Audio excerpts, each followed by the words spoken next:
All right, everyone. Thank you for joining. We're going to go ahead and get started here. I want to introduce myself. My name is Kyle Harvey over at Tableau Software.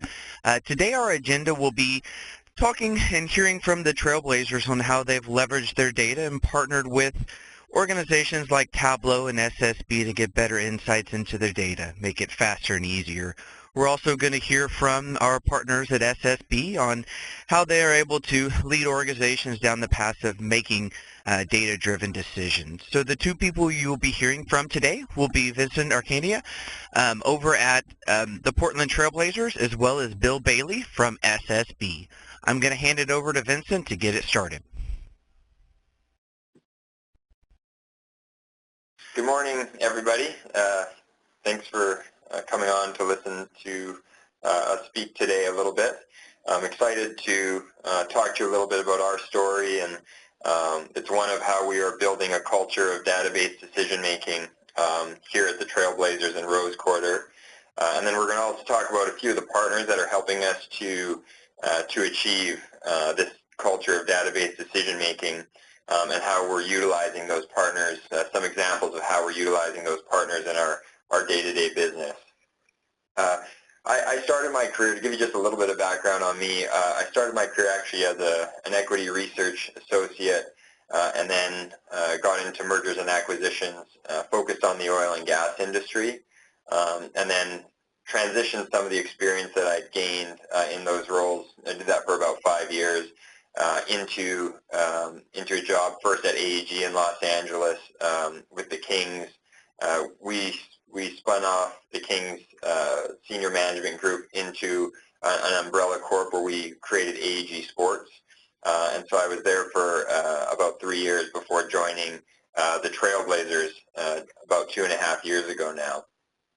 And when I joined the Trailblazers, we had a culture that was quite siloed. Our data lived in these within the different operating groups, and there was some good work being done and some good organizational knowledge that existed, but it was siloed, and some of the key insights weren't being brought up to the forefront for our staff to learn and understand. So there was this lack of transparency outside of the department level. And then because of that, there was a lack of knowledge that existed. And so you could ask somebody a question about their department, and they could rattle off a number to you potentially, but they wouldn't be able to talk in the same way about another department or area of the business. And because of that, there was a little bit of a lack of, there was some complacency and accountability issues that existed because there wasn't the data out in front of everybody at all times so that they were being held accountable. They understood what the benchmarks and goals were and how they were performing against those goals and benchmarks. So when I joined, I was actually quite lucky because our president, who also came from AEG, he's a huge believer in the usage of data in our decision making. So we really had this top-down mentality making us better, helping us make change. And because we had this new management group, it was easier for us to go in and try and dispel the status quo. You might hear something like, "Oh, well, that won't work here," or "We've tried that before. Our fans don't like that." But there really wasn't the data necessarily to back up those ideas and opinions. And so we wanted to challenge those opinions, and our president helped us to gain the buy-in in order to be able to perform our job, which was better understanding the trends that make up our business and drive our business. So we created an analytics team, a centralized group, and you can see some of the positions on the screen in front of you. We've got a 5-person team, and they're great. Some of them existed in the organization before I got here, but it's a blend of skill sets that we've brought together in order to better understand what was happening with our business and build out an infrastructure of data that we could quickly get to, analyze and communicate to the greater staff. 5 people is not that much. We're a medium-sized business. We're not that huge, but we're at about 220 full-time employees, and With all that we do, 5 people is not that much. So we're fortunate that we have a hub and spoke model that we run here where we've actually got data champions, we call them, within the different operating groups. And so if we're doing some of the deep dive analysis in our centralized group, those data champions in our operating departments and revenue areas are helping proliferate the data that we're analyzing in our group, and they're also doing some analyses at the department level to really make sure that we have a full blanket cover of data being proliferated throughout the company. And then we cross-train this group much like we do with our overall staff. So even though we have some people that are experts in certain areas and skill sets, we make sure that they are also learning different areas of the business. They're not just stuck working on only ticket sales. They're also working on food and beverage and other areas. So for us, there's a lot going on in the world of business analytics, and I just wanted to carve out what business analytics really means at the Trailblazers and Rose Quarter, because it's such a buzzword. For us, it's our customer relationship management, it's our marketing automation, it's our sales goal establishment and sales forecasting, our sales retention strategies, pricing runs through our group. Obviously, our reporting and data visualization all live and start with us. We do CapEx analysis. We're doing system and technology integrations through our group, and business partner contract evaluation analyses, and then all of our customer sentiment analysis also lives with our group. So there's a lot going on, and with a 5-person group, you can imagine there's only so much you can do, and we're fortunate that we have this 5-person group, but there's only so much we can do on our own, and so we've had to bring in some great partners to help us get where we want to be. And I was fortunate when I began, because we had a bunch of new relationships that we could carve. We had some existing ones that were rolling off contract, and then we had the ability to go out and make some new partnerships. And here's an example of some of the ones that we're now partnered with and have partnered with all over the course of the last 2.5 years. The reason that we seek out these partners beyond just the bandwidth issue is some of it is because we're lean. We don't want to have a big inflated head count, and we want to bring that expertise into the organization, and sometimes it's hard to hire those expertise, and you're better off in a database culture bringing that expertise in through outside partners, because they also keep things current for you. Any culture can be somewhat isolating, and you get some groupthink going on, so we love bringing in these new partners. And they're also giving us the ability now to capture data that we weren't previously able to capture. So I'm going to talk primarily about SSB and Tableau today. They've been both have been incredible partners for us, and jumping right into SSB for us, the infrastructure that we have is incredibly complex, and it's really specific to the sports business. We all know sports is unlike all other industries because we have all these sub-businesses that roll up into one business, and the great thing about SSB is they understand that sports business. They really get it. They understand the budgets we operate on. They understand how the different data sets interact, and then they're incredibly flexible with us. So when we set out to launch on our project of data warehousing, which was pulling all these different data sources together, we had a vision for where we wanted to go, but things changed so much along the way, and they've been incredibly knowledgeable and flexible with us.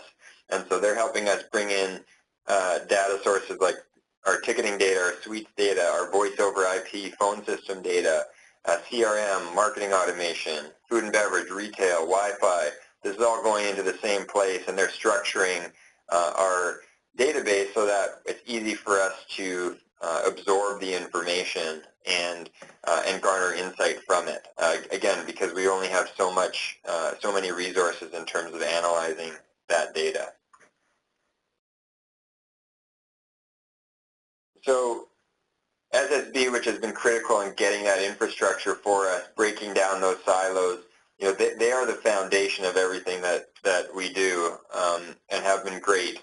But in order to show that great data to the organization, that's where Tableau comes in. And it's, I like to call it visualizing the boring.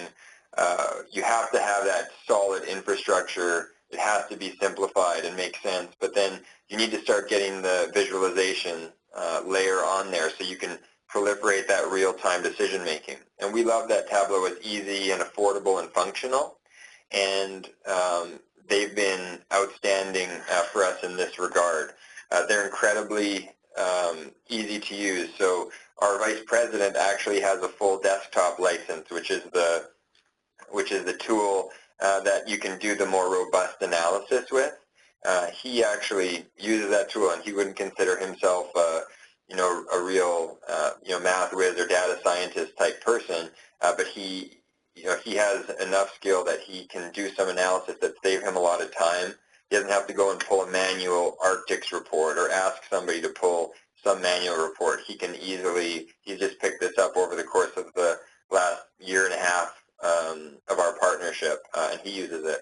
Also, the affordability, the barrier to entry is quite low, and then the maintenance, the maintenance portion of the contract is very affordable as well.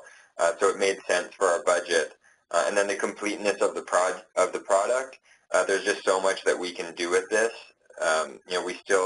We're uncovering more and more every day, and it's having a material impact on our business. And one of the things that we were huge believers in, beyond this, centralizing the data at the front end, it's decentralizing the data. There's a lot of buzz around, hey, you need a centralized analytics team working with all these different departments, which we have. But the real goal of that centralization is to decentralize that data. It's to pull it together and then push it back out to all ends of the organization so that people are learning about the organizational data. And so when we first started with a couple Tableau desktop licenses, and we thought we were doing really well and it's helping our analysts, we quickly learned that there was high demand for the product and for the data. People wanted to go and absorb this data that SSB was building out for us and that Tableau was able to visualize. And so now we've got about almost 20% of our staff now are on Tableau server licenses, which is the collaborative tool that Tableau has.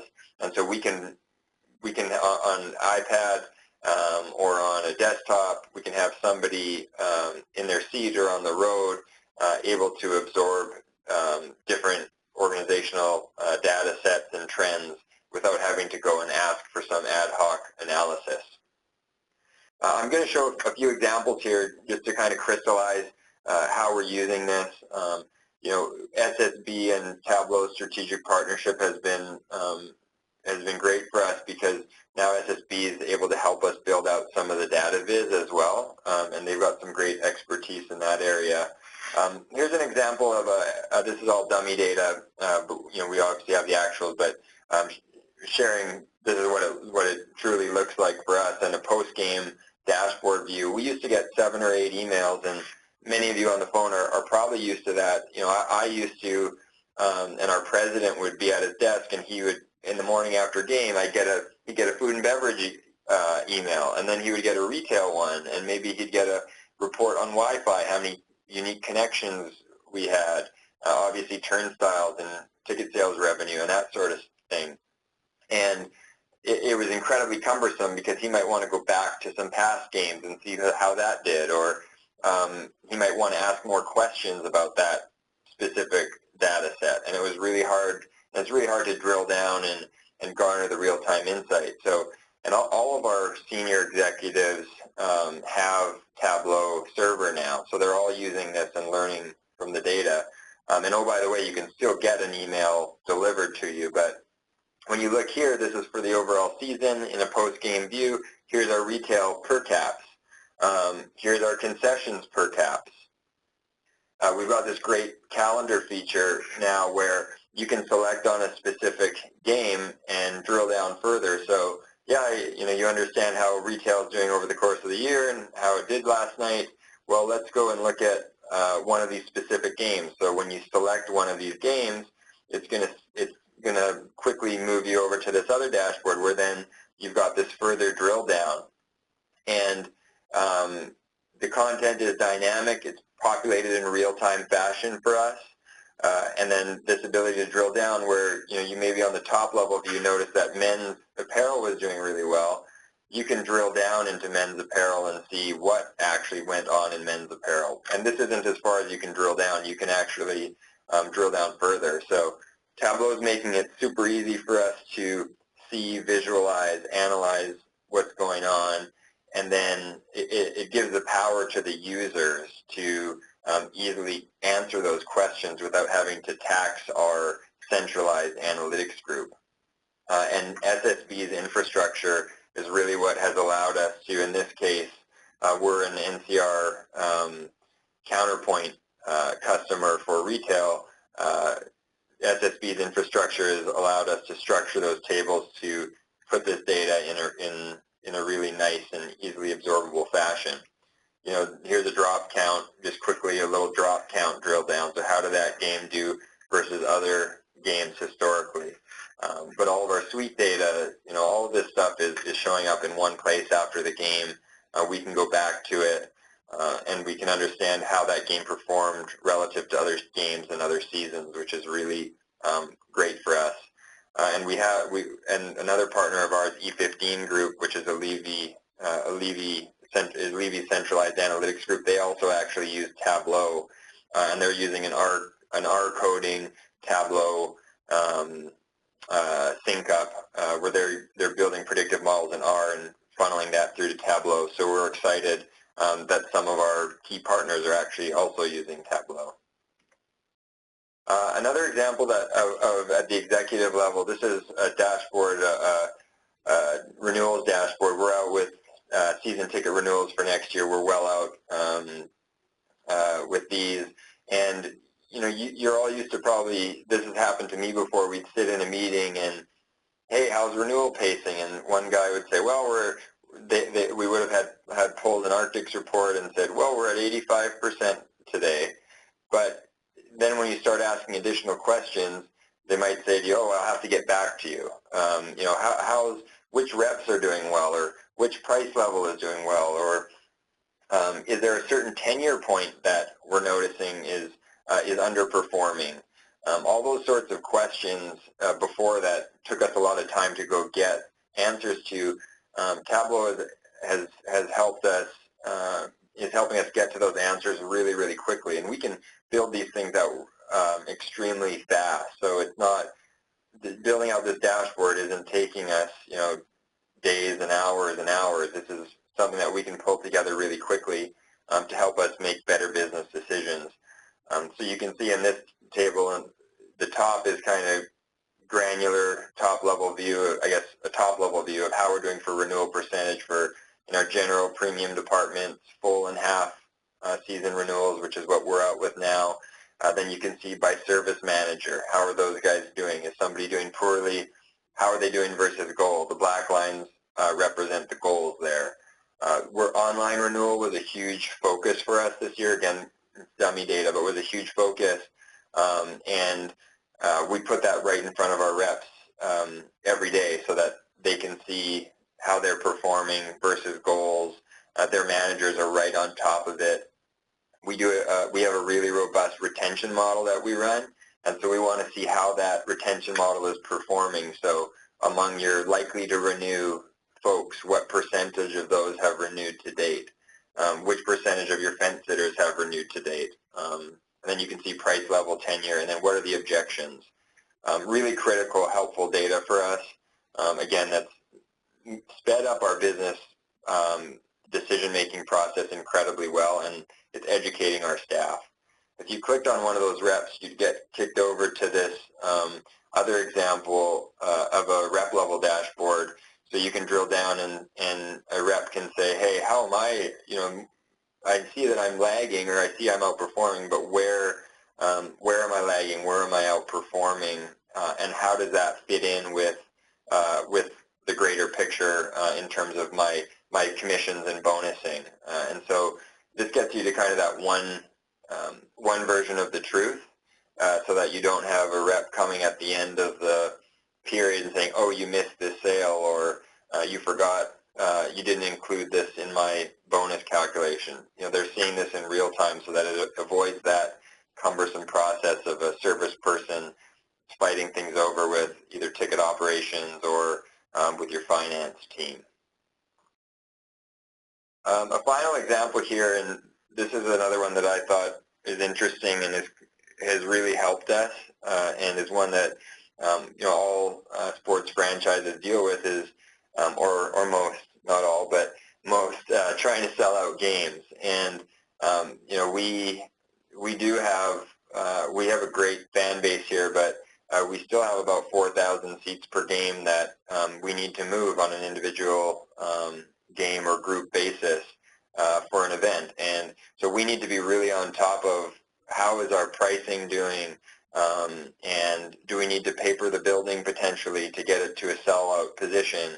And so this dashboard is really helpful for us because it's telling us, hey, how's your inventory performing by price level? And it's dynamic, so you select whatever game you want and it updates. We love the mapping functionality because we're very aggressive with our digital marketing efforts, and by seeing where somebody is buying from, we can really toggle our digital marketing efforts. So are we investing a lot of money in Seattle and for a weekend game but not seeing very many purchases? Do we need to change our digital marketing spend? Or maybe it's our pricing that's the problem. Maybe we're overpriced or underpriced because the game's pacing behind where we might expect. And another partner of ours is a Ticketmaster partner called PriceMaster, and they actually, their predictive models forecast number of seats sold and associated revenue. And if you select on number of seats sold, you're going to get this link to another dashboard that's going to show you, for your upcoming games here, what are they projecting for seats sold. So you've got how many seats are open right now, how many seats are held. It gives you an idea of how your inventory is looking, and again, in a real-time fashion. Do we have too many seats held and we need to open something up? Like you see the Warriors game here, for example, there's not very many opens. Maybe it's time to look into those group holds and open something up. And then the last column is the real, is really the most important here, which is the projected unsold after a small adjustment we make, which is telling you how many we think are actually going to be unsold. So it gives us the opportunity to say, hey, do we need to run a promotion for that event? Do we need to drop pricing in our dynamic pricing models? And you can see like Minnesota and Phoenix in this instance would be two games that we'd potentially want to look at doing something for, whether it's focus our email marketing strategy. And just in real time helps us have these answers, and our executives can get these reports emailed to them in the morning. We can also see through the server's tools, we can actually go in and check and see who's using the server, and actually we have unbelievable adoption. So our executives and our directors that are running server love the platform and tool, and I can tell you, they're in this every day. They're utilizing it all the time, and it's helped us to celebrate wins a lot because those really positive storylines are easier to identify and be brought to the surface. So our president will email and say, hey, great job to our ticket sales service managers, because he goes into the renewal dashboard because he was curious to see how renewal was doing, and he noticed one of the reps was outperforming. That's that's really cool stuff, and it's helping to build that culture of database decision making I was talking about. In closing here, this is my ode to the 30-year anniversary of Back to the Future, and I know most people are big Jaws fans even now, so I thought I'd throw this up here. But we have a lot to do still. We're far from perfect. We're learning on the fly, like all of you are. We want to keep getting better. We want to keep identifying new data sources. There's gonna be a new data source next year that's the new hot topic, and the new one that maybe we think can add color to our ecosystem.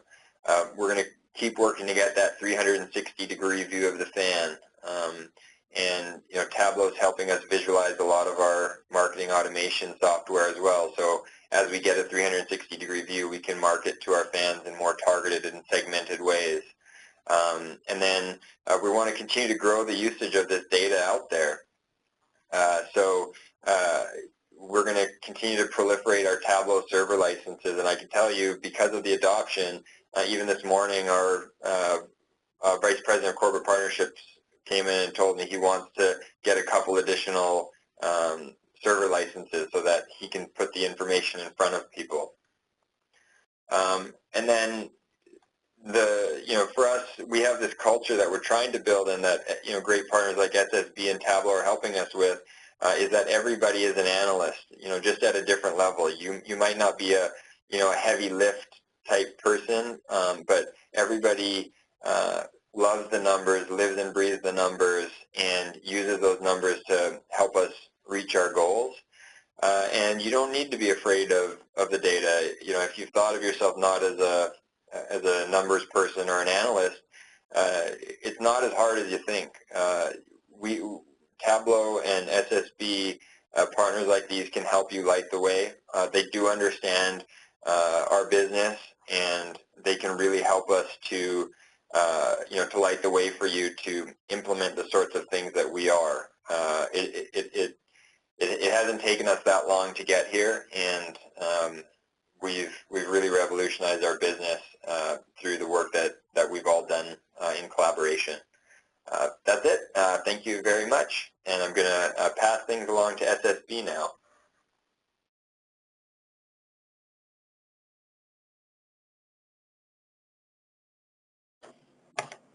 Vince, thank you very much. This is Bill Bailey with SSB. Great job, Vince, and really enjoyed that presentation. I want to go through, I'll do some intros in a second, but as a matter of segue, I want to punctuate a few things that Vince said. Data is complex in the sports entertainment business, and it can be complex, and we have a myriad of disparate data sets we hold this information in. It is our passion, and Vince said it great, but it is our passion to kind of do that janitorial, boring work that gets all that data into one spot and makes it a lot more usable for you. And so it's not so scary. One of the things Vince hit upon that's a successful organization is when data is used as a cultural item up and down the ladder.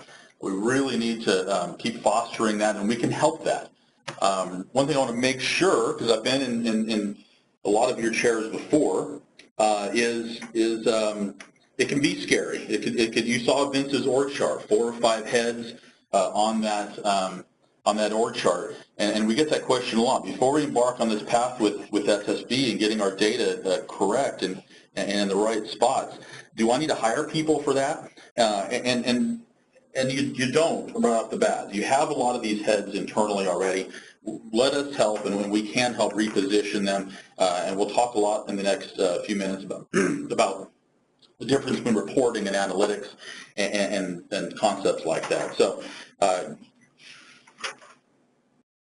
great job, Vince. So anyway, a little bit of background on myself. Bill Bailey, I was SVP of Sales for the Hornets in New Orleans for 6+ years.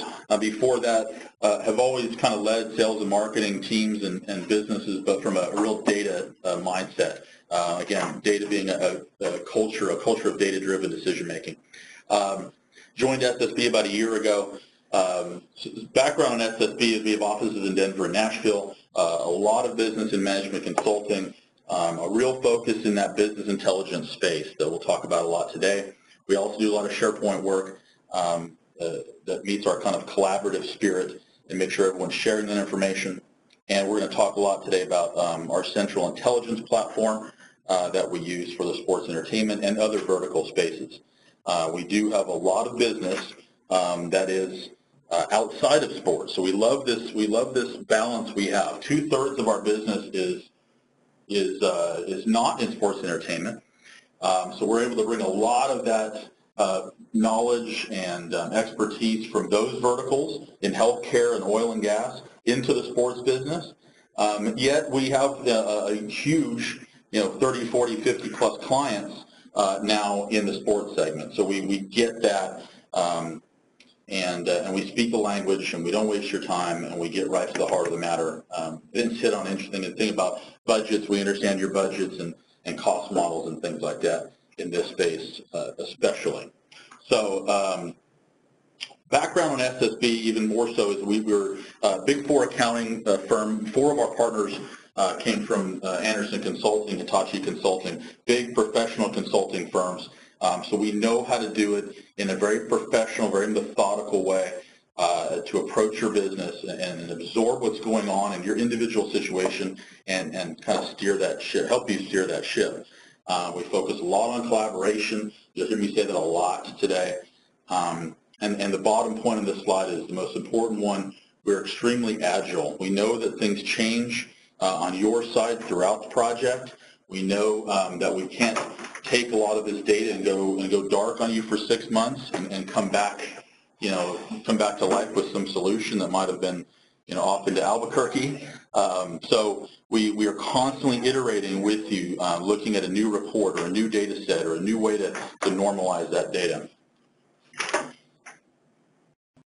We, for us, and the passion we have around this space, and this really is even more punctuated with the addition of our 5th and 6th partners that came from ownership that they own SmartDM, which I think a lot of you are familiar with on this call, that really we're one of the pioneers of cleansing and normalizing and using data in the sports entertainment space to grow revenue and to increase your customer experience. So the second column here is really where we live, right? We live in that workflow and process optimization. We live for getting that data accurate. We really believe that there should be a centralized repository for reporting and analysis.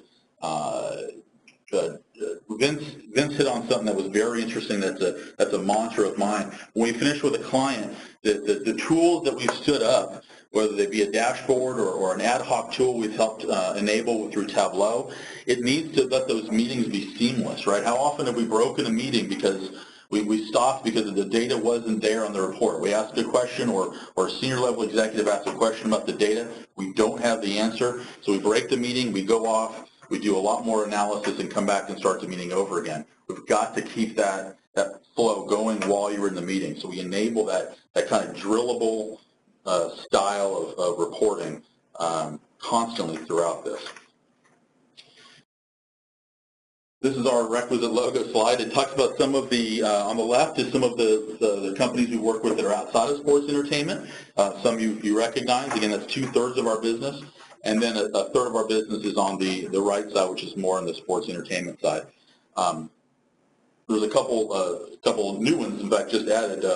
We just recently, and we haven't announced it, but we've begun work on the first ever fan data warehouse for NASCAR and trying to pull all their data sets together. As you can imagine, they have a lot of data. So pulling that into one central spot is an exciting project we just embarked on. These logos on the right, you're going to see some are consulting clients of ours, some we've done some like I say, consulting work, some are conferences and league level where we're pulling multiple teams, whether it be ticket data or survey data or whatever it may be, into a central spot so the conference can see it and then help their members. And then a lot of these logos are on our central intelligence platform, which I'll talk about in a little bit. This is a sample set of, and there's more of data sets that we have worked with and integrated into central intelligence.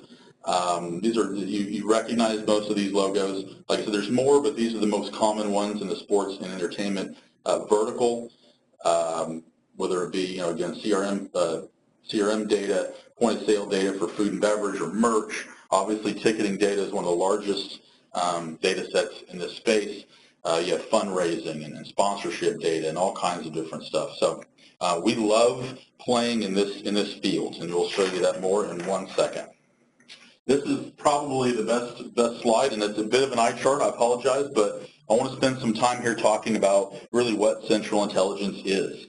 It is basically the ecosystem we create within that green box, right? We're huge advocates on taking those really, really solid systems and data sets on the left, whether it be your ticketing system, your point of sale system, your CRM system, email marketing platforms, and letting them do what they're designed to do. They have a day job and they do it well. You need all these things to run a successful organization.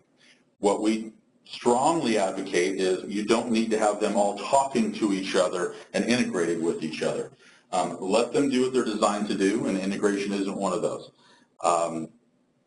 When you keep those products and can have best in breed in each of those boxes, we then are able to take that data into our central intelligence ecosystem. We spend a lot of time, and our expertise is in that data transformation, data hygiene, ETL side of the box. We pull that in, all the data is conformed, normalized, and some examples of that you can all relate to are things like a food and beverage system. All it knows is that a hot dog was purchased at noon on Tuesday. We help with all the business rules that tie the data sets together to say, well, noon on Tuesdays was our game against the Blue Jays. So, and that's part of this homestand, and that's part of this season, and things like that, because that's how you report on it. You don't report on food and beverage by day, you report it by game, and often they don't do that in those systems. So we do a lot of that kind of stuff there. We also go into all the business rules and codes around whether it's price code or event code and all the things that exist, and everyone on this call is intimately familiar with the complexities around their primary ticket system. So we take care of all of that. We clean it with your business rules specific to your business. Again, that's why this is an out-of-the-box solution. This is very much, a lot of it comes, and a lot of our processes come as things we've done for a decade now, but we have to customize it to what your data sets do and how you manipulate that data. We begin bringing into the MDM layer, master data management layer, which I'll talk about in a little bit. We also then bring in a layer on the BI layer. Tableau we have a great partnership with Tableau, and they serve as an incredible BI layer, as you've just seen with Vince. As you start bringing all these data sets into one spot, what are you seeing? You're seeing two really, really big benefits coming from it. One, I can now report on things and begin moving from reporting to analytics, but I can begin doing that across multiple data sets. I have one version of the truth. Vince alluded to it, and I certainly had it happen several times when I was helping to run the Hornets, is you'd be in a meeting and finance brought one set of numbers, I had the ticketing numbers, someone else had the CRM numbers, and the email disposition rate said something else. And they're not agreeing. So we spend half the time just making sure or trying to figure out whose numbers are right. Got to eliminate all that, and we could bring it all into a central normalized spot. You're talking about one version of the truth, one place that all data flows into and out of, and can be trusted as the source of the fountain of truth. When you do that, we also then can use really good BI tools like Tableau to make sure those reports are run with a click of a button, refreshed quickly, and again, across multiple data sets. We all know how hard that is. We all have people in our organizations that are spending time in Excel. I had 2.5 of them in New Orleans that spend all day in Excel, just getting the numbers normalized and pulled together so we can make good decisions with those numbers. So now you're able to build all those business rules into a dashboard, a set of reports, an ad hoc query tool, whatever it may be, and you always trust the information and it comes timely and accurate. The other tremendous benefit you begin to get, and it sounds a little cliche because we all talk about the 360-degree view of the customer, but there's no better way to say it, right? When you're taking multiple data sets, and I know, John Baker, Jonathan Baker, Nancy Baker, who lives at the same address, and I pulled all that together and deduped it and figured out what that customer truly looks like across all the data sets. I know where they park, I know where they sit, I know if they've renewed, if they've scanned their tickets, I know what they eat, I know a lot about them. I can really begin segmenting and getting a much better chance of getting the right offer in the right person's hands at the right time. Too often we still are, and I did too, searching for numbers, searching for revenue, and just blasting the list. We all know intuitively that's not the right thing to do, but we sometimes are paralyzed with so much data we can't get into it. We are strong believers of once you can pull that into this central ecosystem, we have a great segment builder that can just simply include and exclude different facts, build a segment, and push that into these downstream systems in the right, whether it be an email or CRM or some of your social platforms. And now you know exactly who you're sending the offer to, and you have used really, really, really good granular data to do it. That doesn't take you all day, right? Because we could all do it now, but it's just it's too timely. And I go back to the 2+ FTEs that most people have on staff, spending all their time trying to get at this data in Excel with pivot tables and everything else. So we want those smart people to be positioned, to be repositioning your organization to do a lot more analytics, and to be bringing you that report with the 5 bullet points on the bottom of here's something I think we can do to grow our revenue, to increase our customer experience, not just walking in with sweat on their brow because they just finally finished the report. Let's dive a little bit deeper into that clean data, that master data management, because that's a bit of the secret sauce that we like to bring to this party. Again, you see the data sources on the left. You see that it begins going through our clean data process. That's when we clean it, we standardize it on addresses and names. We start the deduplication process, run it through national change of address databases, and we begin building that persistent key, right? That persistent key across all data sets. I know John Baker now, and this is his key. We leave all the other keys alone, and we link to all those keys and those other systems, but we now know there's one place to go with one really good view of John Baker. Again, letting those other systems and data sets do what they're intended to do. Manage a sales force. Make sure 2 people don't scan the building at the same time. Send an email in mass quantities and track disposition and click-throughs and things like that. Let them do that. Don't bog them down doing all this other part-time jobs on the side. So we now have a clean, persistent key across every customer. We build that into our knowledge base, and we start using that. As you venture into the master data management layer, you start building in the business rules, right? As we go through the deduplication process specific to your data, and you help us build these, because you know the quality of one data set and the history and the tribal knowledge of one versus another, and we make decisions like, hey, if there's 2 dupes in here, as we merge them, the home phone number from the ticketing system needs to beat the home phone number of the retail system. Real clean examples like that you guys live with every day of your lives, but we build those rules in there and create this golden record concept we all are striving for. So, and it is possible, and we do it every day. We talked about segmentation, and a really good segmentation tool lets you see those people in a waterfall diagram and in reporting on them, seeing the richness and depth and breadth of your data finally for the first time, and then being able to get at it very quickly, build a segment, and push it downstream. Speaking of downstream, we're big on an open source platform and want to make sure with our really robust API layer that we're giving access for those downstream systems to come get it. We've done all the work. It's clean. It's pristine. Now, come on, have at it, and let's get going, growing revenue and that customer experience.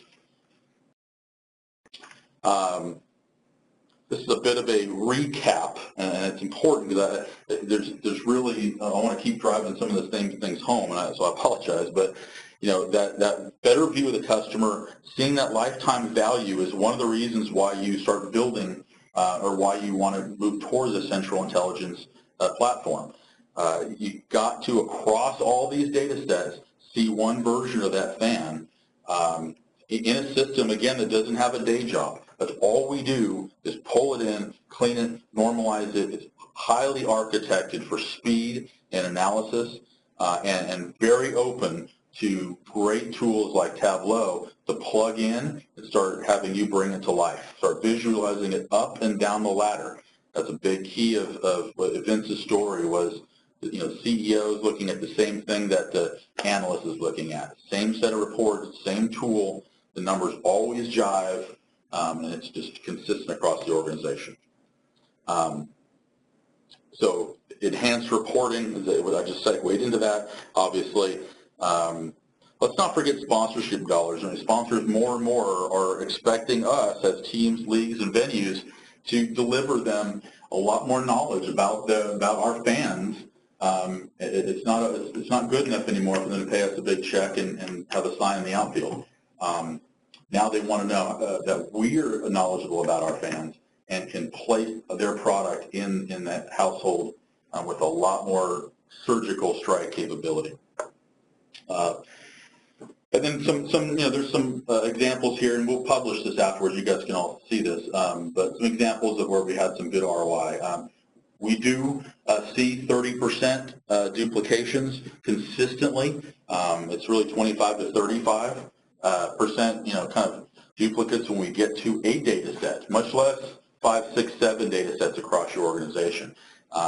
There's absolutely some efficiency and effectiveness gained from knowing your fan and sending one email to that person, not 3 or 4. Not to mention when you go into the world of the higher expense things like calling that customer through a CRM campaign or direct mail, if any of you do that. Lots of our, one of our college programs not too long ago, found $350,000 in revenue just in year 1 from being able to get at the data.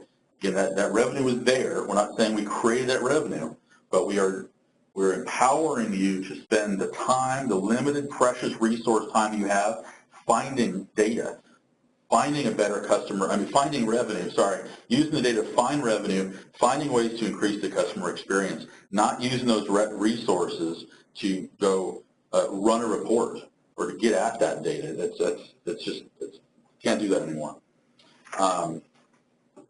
And then in closing, it's just another version of the same thing we've been talking about, which is the role that we really want to keep playing, and it's the passion we have.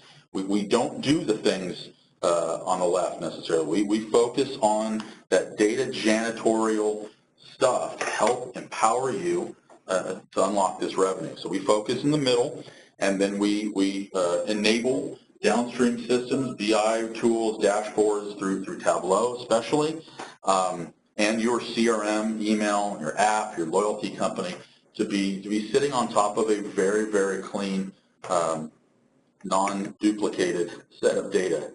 So that's all I have. Again, I just appreciate everyone's time and Vince's especially as well, and obviously our friends at Tableau for making all the boring stuff we do come to life in a much prettier way. Thank you, Bill. Thank you, Vince. We really do appreciate it. Well, guys, we do have 10 minutes here, so what we want to do is open the floor up for questions. We had a couple people chat in questions via the question line, so feel free to chat those in, and we will be able to read those out and have our panelists here answer them.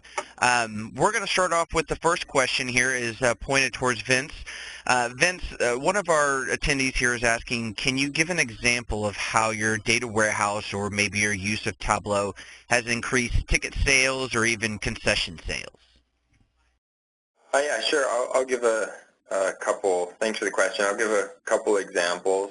Starting out with on the ticket sales front for us, I would say, a couple of the examples I gave were in the pricing and inventory management spectrum, which I think is huge. So for us, we've got, we're visualizing our prices, our current prices, the recommended prices that are coming from our pricing partner, and then also, maybe as a TM Plus environment, secondary market sales, what are the actual transaction prices that are occurring? And then so we use that data to price more intelligently. And then on the inventory management front, which I'd highlighted, we have have a great feel for what our pacing is. How many seats do we, with Tableau and SSB, we're able to visualize, how many seats do we think we're going to sell in a given price level for an upcoming game, and what do we need to do around that, which I think has been really, well, I know has been really, really pivotal for us in maximizing our inventory. Another area that I just want to highlight too on the ticket sales front is from a campaign optimization standpoint. So in the past, from a marketing standpoint, we used to be pretty slow in terms of attributing revenue back to our different marketing campaigns, and Tableau and SSB has really helped us tie revenue back to these marketing campaigns, and it's had a material impact on our business. This is going to be an organizational record year for us for ticket sales revenue all time for the Trailblazers, and the team has definitely gotten better, but the tools we're utilizing to price smarter, manage inventory better, market in a more segmented, more visible way is really helping us to hit those records. From a concession standpoint, and we're, again, Levy's E15 group is, who also uses Tableau, we're working really closely with them right now. I'd say we're just scratching the surface on some of that, but even to date, we've really revamped our environment, our concessions environment, with local concepts. We did that a couple of years ago, and then again this year we did a renovation to our club level. So we've got all these new local concepts in our food and beverage operation, and we need to understand with these new concepts what's working, what's not, what items are selling, which ones are lagging.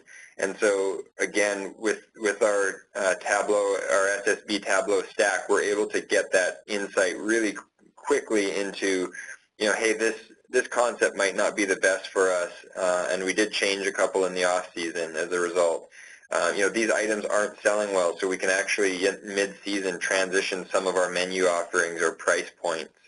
And then next week, first week of March, we're going to be launching,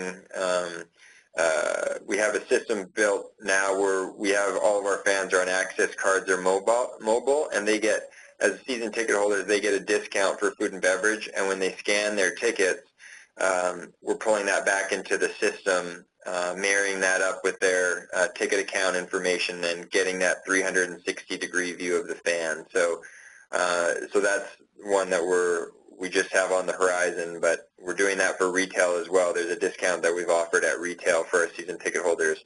By doing that and getting that redemption, we're able to tie all the different touch points to the customer level, and then we're going to be able to drive our business that way. But hopefully that answers your question. Those are a few examples. We are among the top 8 teams now in terms of F&B per caps as well, and I attribute a lot of that to the work that Levy's done, and then what we're doing with Tableau and SSB. Great. We have another question here that's been chatted in. Vince, this was pointed towards you. They're asking, how important is a loyalty program to capture Facebook and merchandise transaction in addition to ticket sales data?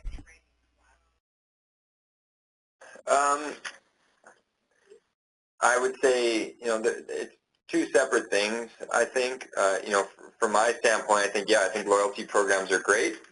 I'm a big believer in driving loyalty and increasing that share of wallet. But I do think that organizations have had trouble in the past launching loyalty programs because they don't have that solid foundational data infrastructure. And then you've got a loyalty company at times trying to figure out this complex data infrastructure, even though that's maybe not their sweet spot or direct understanding. And we want to own that data. We want to have access to it. We're doing so many different analyses with it that extend beyond loyalty. That I think, yes, loyalty is great, but I think that should almost tack on to your infrastructure. And that's the way we've approached it. Is once you have this solid data infrastructure in place, it's much easier then to go and launch a loyalty program and get the adoption rates that you need and have it built out holistically across your platform. We're just starting to get into the social sphere in terms of utilizing that data. We're really active in terms of our digital marketing efforts with social, but that's an area that I would say we want to, that's I guess in the next phase of our rollout. It's going to be beneficial to us, but we were working on our core touch points at the venue primarily at first. Thanks. We have another question here for Vince. Vince, they're asking, how do you use match day data coming in from Wi-Fi users? Yeah, so right now for our Wi-Fi, and we have a Wi-Fi system that all throughout our campus footprint here. From the time you park your car, you're Wi-Fi enabled. We actually sold the naming rights to our Wi-Fi to Toyota, and there's a captive portal that comes up that will ask you for your information if you want to enter into a sweepstakes. So we're doing some data capture there. You can pass through that captive portal without entering in your information as well. We're using the Wi-Fi data primarily from a top-level perspective, so some data capture for our partner, and then more than anything, we're using it to understand how many people are connecting to our network on a given night. So how many unique users, how many total impressions in terms of logging onto the system. We're doing some testing with iBeacons right now as well, but in terms of our Wi-Fi network, we're not able to at this point tie MAC addresses back to the customer level and then utilize that data. That's something that's on the come for us that we're not doing in this instance. So it's top-level data that we're utilizing to understand that, for a Katy Perry concert, we got this much data and this many unique connections, versus a Trailblazers game, and hey Toyota, this is what we're delivering for you in value. Great, thank you. We have another sports organization that is leveraging Tableau, and they're wanting to know, they're doing a lot of tracking of their mobile entry, credit card entry, printed home tickets. They're wanting to know if you visualize the same data or if there's any unique takeaways from similar data. Yeah, we're definitely, we're mindful of how people are getting in our building. We're trying, this year we started charging people for paper tickets for the first time. We still offer paper tickets, but we're charging for it. We're visualizing that type of data in Tableau and trying to optimize our product offerings. We do that for all of our products, making sure that we're offering our fans what they want. So, and then in our models, we do have attendance tracking. We have an attendance dashboard so that we can understand as people come into the building, what % of comp tickets are redeeming on, and we can do it to the section, to the section level. So we understand, what the redemption looks like. And our owner is actually pretty big on understanding if there's any holes in our building. He wants to know why and what's going on. So, in games, we do have some of our executives are sitting and looking at their iPads and, seeing that attendance information come in. What's the redemption method, and what % of capacity do we have scanned in at a given level or section of the arena. That's how we're utilizing it right now. Great, thanks Vince. We have time for one last question, and it's actually pointed towards Bill. Bill, the caller in is asking which vendor data sets are easiest to integrate than others? They suspect maybe ticketing is harder than parking, but just wanted to see if you had any insights into that. That's a loaded question for our my data partners. Now, it's a great question actually, and the answer is yeah. The complexity of the data set revolves around what it's actually doing, right? I mean, how much work it's doing, how many data fields there is, how many dimensions there is to it, how many tables that are involved in it, and what people are using it to do that maybe it wasn't initially designed to do. So, obviously a ticketing system is going to be more elaborate to pull in than a spreadsheet that lists some, suite sales or a parking system. But again, by now we've seen them all. We've seen just about every possible permutation of data sets. So nothing scares us, but it's a really good question. It's a lot more complex on a ticket system than a CRM or email marketing platform, all the way down to some of the more baseline. Food and beverage is not hard if there's no loyalty program. It's a lot of transactional data. It gets a little more complex when there's a loyalty program, which we hope there is, because that gives us the person behind the order. So it becomes not just a hot dog purchased at noon, it's now purchased by John Baker. And I can tie that back to his customer profile and start learning more about him. So that becomes more complex. It's more to feed into our master data management layer. And so the person who asked the question is dead on, but hopefully that gave a little more depth as to why. Wonderful. Well, we really appreciate everyone's time today. We appreciate Trey and as well as Vince and Bill to talk a little bit about how they're leveraging various data sources and being able to get data insights. We will be sending up a follow-up. If anybody has any further questions, we'd be more than happy to answer it. But thanks for joining us today.